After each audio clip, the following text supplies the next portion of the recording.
Colin Farrell and Brendan Gleeson turning into the modern version of Laurel and Hardy? I know, I didn't expect that bolt from the blue, and I bet you didn't either.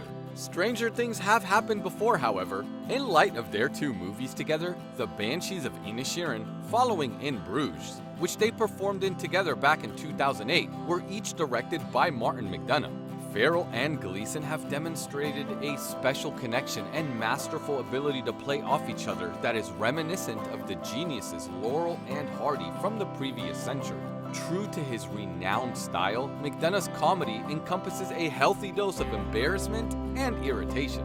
The film starts off with a picture of the lush Irish greenery on an island. Oddly enough, the rain comes down in the nighttime, and in the daytime there's nothing but a clear, sunny sky, which isn't at all realistic, but we'll gloss over that detail. The movie features Pádraic, played by Colin Farrell, living the quiet, simple life of a dairy farmer, cohabitating with his sister in a simple abode, who drops by to see a former pal of his named Colm, played by Brendan Gleeson. The musical composition by Carter Burwell, meanwhile, contributes to a peaceful, happy-go-lucky mood.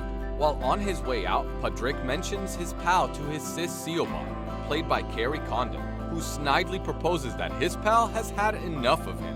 As bad luck would have it, this puzzling anxiety would prove true. Colm begins to push Pádraic off.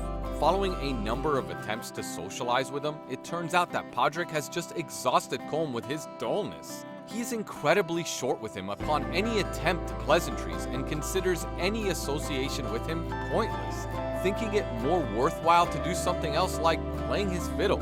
At one point, it turns out upon his church confession that he has been overwhelmed with sadness. In reality, he wishes that's all it was. The setting of the film is exactly 100 years ago. A common occurrence in the film is firearms blasting somewhere in mainland Ireland nearby.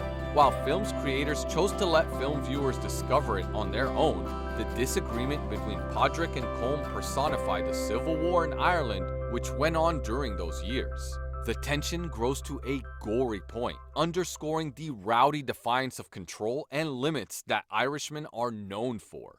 Some such examples are when Colm addresses Pádraic and says that he wants no part in socializing with him, and that if he doesn't leave him alone and stop speaking to him, he'll start cutting off one of his fingers for each day that he continues. Taking into account that Pádraic is well aware that his old friend is a fiddler that intends to keep playing his instrument, this is quite a way of self-inflicting damage onto himself to stop a situation that may not ever get the man to buzz off.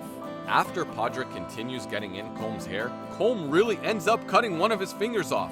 In a cool way, the director actually manages to evoke more empathy for Colm in the beginning of the movie compared to Pádraic. Sure, Colm's words come across as harsh, but when Pádraic tells him the message loud and clear, it's logical that he should respect his wishes. The viewer can understand him.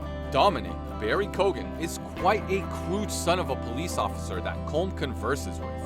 The man doesn't have much going on upstairs, and Pádraic is far brighter, but at least he keeps Colm entertained. However, as he chops off his fingers, you start to cringe.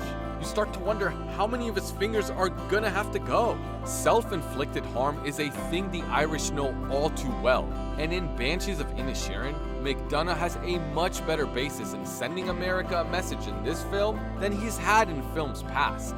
The film has flashes of compassion from Colm. Surprising as it may be, upon getting Pádraic smacked around by Dominic's scumbag police officer father, this writing style, however, cannot do without a healthy dose of realism.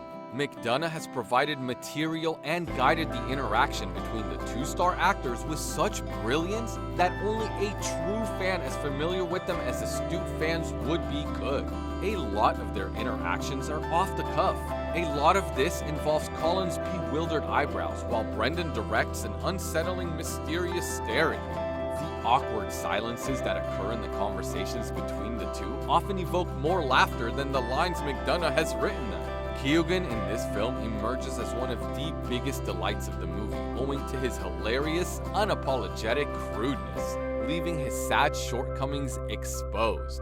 The movie is quite a treat for whoever watches it.